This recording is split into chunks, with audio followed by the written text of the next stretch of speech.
guys, welcome back to Mr. Voiceover. நம்ம சேனல்ல பேய் படம் பார்த்து ரொம்ப நாள் ஆகுது. அதனால இன்னைக்கு ஒரு பயங்கரமான பேய் படத்தை தான் பார்க்க போறோம். இந்த படம் ரிலீஸ் ஆன கொஞ்ச நாள்லயே கிட்டத்தட்ட அந்த படத்துல சம்பந்தப்பட்ட 9 பேர் இறந்து போயிட்டாங்க. அதனால இந்த படத்தை ஒரு சபிக்கப்பட்ட படம்னு சொல்லி நிறைய நாட்டுல பேன் பண்ணிருக்காங்கன்னா பாத்துக்கோங்க. சோ அப்படிப்பட்ட இந்த படத்தோட பேரு தி எக்ஸார்சிஸ்ட். சரி வாங்க டைம் வேஸ்ட் பண்ணாம இந்த படத்தோட கதைக்குள்ள போயிடலாம். படத்தோட ஸ்டார்டிங்ல ஈராக்ல இருக்கிற ஹேக்கரான ஒரு இடத்தை காமிக்கிறாங்க. அங்க பாத்தீங்கன்னா நிறைய பேர் ரிசர்ச் பண்ணிட்டு இருக்காங்க, ஏதாவது கிடைக்குமான்னு. இப்படி இருக்க ஒரு ஃபாதரை காமிக்கிறாங்க. இவரும் இந்த இடத்துல ஏதாவது கிடைக்குமான்னு தேடிட்டு இருக்காரு. அப்ப அவருக்கு ஒரு டிஃபரெண்டான பொருள் ஒண்ணு கிடைக்குது. பாக்குறதுக்கு ஏதோ ஒரு சாத்தான் பொம்மையோட தலை மாதிரி இருக்குது. சோ அதை ரிசர்ச் பண்ணி பார்க்கும்போது அது ஒரு பசசுன்னு ஒரு சாத்தானுடைய மண்டையா. சோ எல்லாம் முடிச்சுட்டு அங்க இருந்து கிளம்பும் போது அந்த இடத்துலயே பசசு சாத்தானுடைய மிகப்பெரிய சிலை ஒண்ணு இருக்குது. இதை பார்த்ததும் இவருக்கு அந்த சாத்தானுடைய வருகை வந்துருச்சோன்னு சொல்லி லைட்டா பயப்படுறாரு. அப்படியே சீனும் கட் ஆகுது. இப்ப ஜார்ஜ் டவுன்னு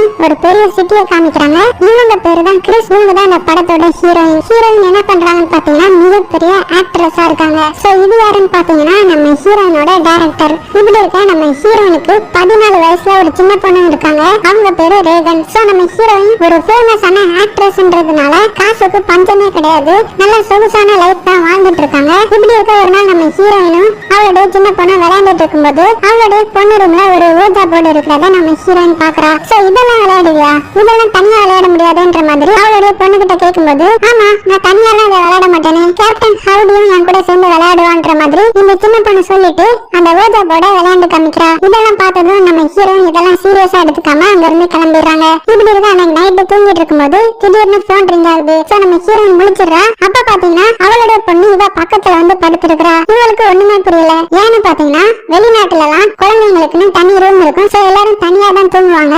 ஆக்சுவலா அந்த சின்ன பொண்ணு தூங்க போறதுக்கு முன்னாடி அவளுடைய ரூம்ல தான் தூங்கி இருப்பா. ஆனா இப்ப பாத்தீங்கன்னா நம்ம ஹீரோயினோட ரூம்ல இருக்கா. சோ எதுக்கு இங்க வந்து தூங்குறேன்னு கேட்கும்போது, இல்லம்மா என்னுடைய பெட் ரொம்பவே சேக் ஆகுது, என்னால ஒழுங்கா தூங்க முடியல, அதனாலதான் இங்க வந்தேன்னு சொல்றா. நம்ம ஹீரோயின் என்ன நினைக்கிறானா, நம்ம பொண்ணு ஏதோ ஒரு கெட்ட கனவு கண்டிருப்பா போல, அதனாலதான் இந்த மாதிரி பயந்து இங்க வந்து தூங்குறான்னு நினைச்சிட்டு இருக்கும்போது மேல் ரூம்ல ஏதோ ஒரு சத்தம் கேக்குது. சோ அது என்னவா இருக்கும்னு பாக்குறதுக்காக மாடிக்கு போறா. ஆனா எதுவுமே இருந்த மாதிரி தெரியல. சோ அடுத்த நாள் அந்த சின்ன பொண்ணு டாக்டர்கிட்ட கூட்டிட்டு போறா. அப்ப பாத்தீங்கன்னா அந்த டாக்டர் கிட்ட இந்த சின்ன பொண்ணு கொஞ்சம் ஹார்ஷா நடந்துக்கிறா. கெட்ட கெட்ட வார்த்தையில அந்த டாக்டரை போட்டு கேட்கிறா. சோ என்னுடைய பொண்ணுக்கு என்ன பிரச்சனைன்னு ஹீரோயின் கேட்கும்போது, பெரிய பிரச்சனை எல்லாம் இல்ல, சின்னதா ஏதோ நரம்பு பிரச்சனை மாதிரி தெரியுது, அதனாலதான் இந்த மாதிரி உங்க பொண்ணுக்கு வாய்ஸ் எல்லாம் சேஞ்ச் ஆயிருக்கு அந்த டாக்டர் சொல்றாரு. அங்க கட் பண்ணா இந்த சைடு நம்ம ஹீரோவை காமிக்கிறாங்க. இவர் பேரு டேமியன். ஹீரோவை பத்தி சொல்லணும்னா ஹீரோ ஒரு சைக்காட்ரிக் டாக்டர், ஃபாதர், அப்புறமா பாக்ஸரும் கூட. நேரா ஒரு மெண்டல் ஹாஸ்பிட்டலுக்குள்ள போறாரு. பாத்தீங்கன்னா நம்ம ஹீரோவோட அம்மாவை அட்மிட் பண்ணி வச்சிருந்திருக்காங்க. ஹீரோவோட அங்கிள் தான் காசு இல்லாத காரணத்துக்காக இந்த மாதிரி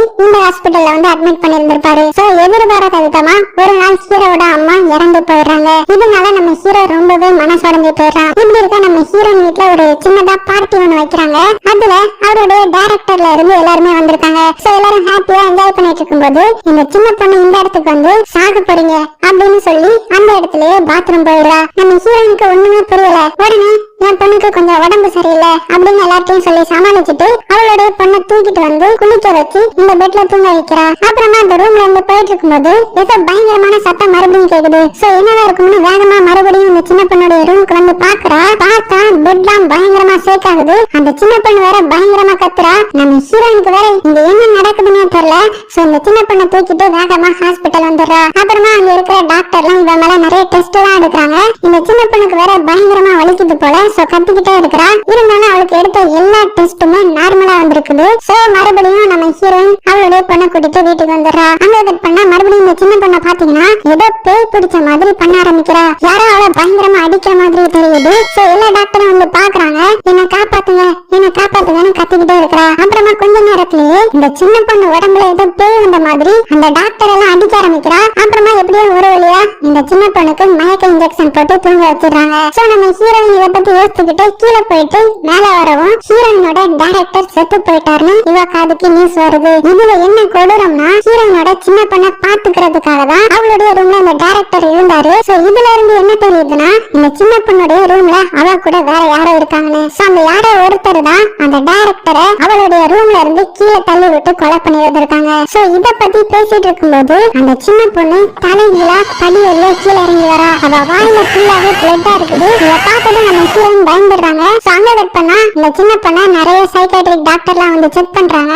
ஆனா எவ்வளவுதான் செக் பண்ணாலுமே இந்த பொண்ணுக்கு என்ன பிரச்சனைனே கண்டுபிடிக்க முடியல. மறுபடியும் நிறைய டெஸ்ட் எல்லாம் எடுக்கிறாங்க, ஏதாவது வைரஸ் இருக்குமான்னு பாக்குறதுக்காக. ஆனா எல்லா ரிசல்ட்லயுமே எந்த ஒரு பிரச்சனையுமே இல்லன்னு தான் வந்திருக்கு. உடனே எல்லா டாக்டரும் சேர்ந்து நம்ம ஹீரோயின் கிட்ட நீங்க எதுக்கும் இந்த பேய் ஓட்டுறவங்க எல்லாம் பாத்துருங்க, அதுதான் உங்களுக்கு ரொம்ப ரொம்ப நல்லதுன்னு சொல்லிடுறாங்க. அங்க கட் பண்ணா நம்ம ஹீரோயினோட வீட்டுக்கு ஒரு டிடெக்டிவ் வந்திருக்கிறாரு. எதுக்குன்னு பாத்தீங்கன்னா அந்த டைரக்டர் செத்து போனார்ல, அத பத்தி விசாரிக்கிறதுக்காக. அவர் என்ன சொல்றாருன்னு பாத்தீங்கன்னா அந்த டைரக்டருடைய கழுத்தை யாரோ கொடூரமா திருப்பி உங்க பொண்ணுடைய ரூம்ல இருந்து வெளியில தூக்கி போட்டிருக்காங்க. சோ அதனாலதான் அவர் செத்து போயிருக்காரு. உங்க பொண்ணுல வேற யாராவது இருந்தாங்களான்னு கேட்கும்போது நம்ம ஹீரோயினும் இல்லன்னு சொல்லிடுறாங்க. உடனே உங்க பொண்ணு முழிச்சதும் இத பத்தி கேட்டு பாருங்கன்னு சொல்லிட்டு அங்க இருந்து கிளம்பிடுறாரு. அப்ப அந்த சின்ன பொண்ணு ரூம்ல இருந்து ஏதோ ஒரு சத்தம் கேக்குது. சோ நம்ம ஹீரோயினும் வேகமா மேல போய் பாக்குறாங்க. பார்த்தா அவளையே காயப்படுத்திக்கிட்டு பாக்குறதுக்கு ரொம்பவே ஆக்ரோஷமா இருக்கிறா. அப்புறமா நம்ம ஹீரோயினை பார்த்ததும் ஹீரோயின் அட்டாக் பண்ண ஆரம்பிக்கிறா. இதனால நம்ம ஹீரோயின் கீழே விழுந்துடுறா. சோ நம்ம ஹீரோயினை காப்பாத்துறதுக்காக வீட்டுல இருக்கிற வேலைக்காரங்க எல்லாம் ஓடி வராங்க.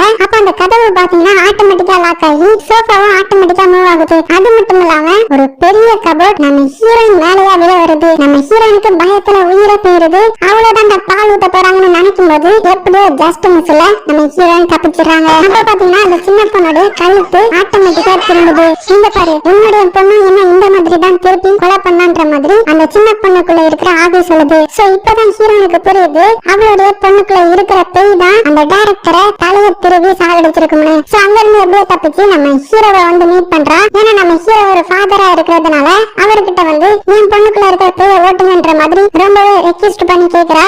அதுக்கு நம்ம ஹீரோவும் ஸ்டார்டிங்ல முடியாதுன்னு சொல்லிடுறாரு. ஆனா நம்ம ஹீரோயின் ரொம்பவே அழுதழுது கேட்டதுனால சரின்னு சொல்லி இந்த சின்ன பொண்ணை பாக்குறதுக்காக ஹீரோயினோட வீட்டுக்கு வராங்க.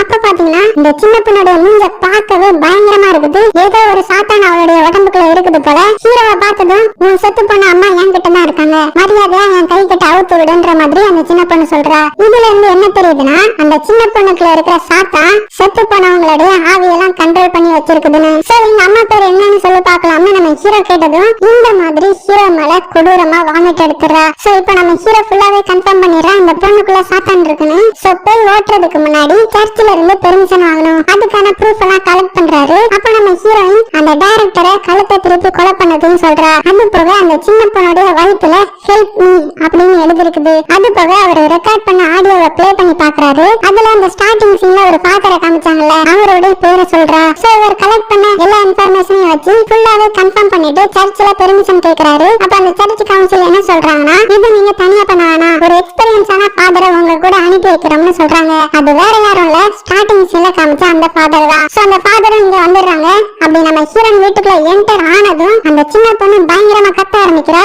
உடனே அந்த ஃபாதர் நம்ம ஹீரோ கிட்ட இந்த பேய் ஓட்டுறதை நம்ம சீக்கிரமா பண்ணியாகணும், அதனால எந்த ஒரு பிரச்சனை வந்தாலுமே பைபிள் வாசிக்கிறத ஸ்டாப் பண்ணாதீங்கன்னு சொல்லிட்டு அந்த சின்ன பொண்ணை பாக்குறதுக்காக வராங்க. அப்ப அந்த சின்ன பொண்ணு பயங்கரமா கத்த ஆரம்பிக்கிறா. பெட் எல்லாம் பயங்கரமா ஷேக் ஆக ஆரம்பிக்குது. இருந்தாலும் இவங்க ஸ்டாப் பண்ணாம ப்ரே பண்ணிட்டே இருக்காங்க. ஒரு கட்டத்துல அந்த பெட் காத்துல மதக்க ஆரம்பிக்குது. அப்புறமா அங்க இருக்கிற பொருட்கள் எல்லாமே பறக்க ஆரம்பிக்குது. புயலே நடந்தாலும் நாங்க ஸ்டாப் பண்ண மாட்டோம்னு கண்டினியூஸா ப்ரே பண்ணிட்டு இருக்காங்க. கடைசியில அந்த சின்ன பொண்ணுடைய கை கட்டும் அவுந்துடுது. அதனால அப்படியே காத்துல பறக்க ஆரம்பிக்கிறா. இருந்தாலும் இந்த ஃபாதர் அதெல்லாம் கண்ட்ரோல் பண்ணி நார்மலுக்கு கொண்டு வந்துடுறாரு. அப்ப பாத்தீங்கன்னா ஸ்டார்டிங் சீன்ல தெரிஞ்ச அந்த சாத்தனுடைய உருவம் இவங்களுடைய கண்ணுக்கு தெரியுது. சோ அந்த சின்ன பொண்ணை மறுபடியும் படுக்க வச்சிடறாங்க. சோ நம்ம ஹீரோ கிட்ட ஹீரோவோட அம்மா மாதிரி பேச ஆரம்பிக்குது. சோ இதனால நம்ம ஹீரோ வந்து ரொம்பவே கில்ட்டியா ஃபீல் பண்ண ஆரம்பிக்கிறான். அப்ப அந்த ஃபாதர் என்ன சொல்றாருன்னா நீ வேணா வெளியில இருந்துக்க, அந்த பேய் உன திசை திருப்ப பாக்குதுன்னு நம்ம ஹீரோவை வெளியில போக சொல்லிட்டு இந்த ஃபாதர் மட்டும் உள்ள இருந்து ப்ரே பண்றாரு. இப்படியே கொஞ்ச நேரம் ஆகுது, சத்தத்தையே காணோம். சோ நம்ம ஹீரோவும் மெதுவா அவ்வளவே பாக்குறான். பார்த்தா அந்த ஃபாதர் செத்து கிடக்குறாரு. அவரை இந்த சாத்தான் கொண்டு வச்சு போல. உடனே சமக்கோமாயி எதுக்கு இப்படி பண்ண அந்த சின்ன பொண்ணை அடிச்சு என்னுடைய உடம்புக்குள்ள வந்துருன்ற மாதிரி கத்துறான். உடனே அந்த பேயும் நம்ம ஹீரோவோட உடம்புக்குள்ள வந்துருது. சோ அவனுடைய கண்ணெல்லாம் அப்படி சாத்தானுடைய கண்ணு மாதிரி சேஞ்ச் ஆகுது. சோ அப்படியே அந்த சின்ன பொண்ணை கொலை பண்ண வரும்போது ஹீரோ அவனையே கண்ட்ரோல் பண்ணிக்கிட்டு அப்படியே மாடியில இருந்து கீழே குதிச்சிடுறான். சோ அப்படியே அந்த இடத்துல செத்து போயிடுறாரு. சோ அவரை சாக்ரிஃபைஸ் பண்ணி இந்த சின்ன பொண்ணை காப்பாத்திடுறாரு. சோ நம்ம ஹீரோவும் செத்ததுனால நம்ம ஹீரோ உடம்புல இருந்து அந்த சாத்தனோட அடையாளத்தையே காணோம். அப்புறமா நம்ம ஹீரோயினும் அவளுடைய சின்ன பொண்ணும் அந்த வீட்டை விட்டு காலி பண்ணி போயிடுறாங்க. அப்படியே அந்த படத்தையும் முடிக்கிறாங்க.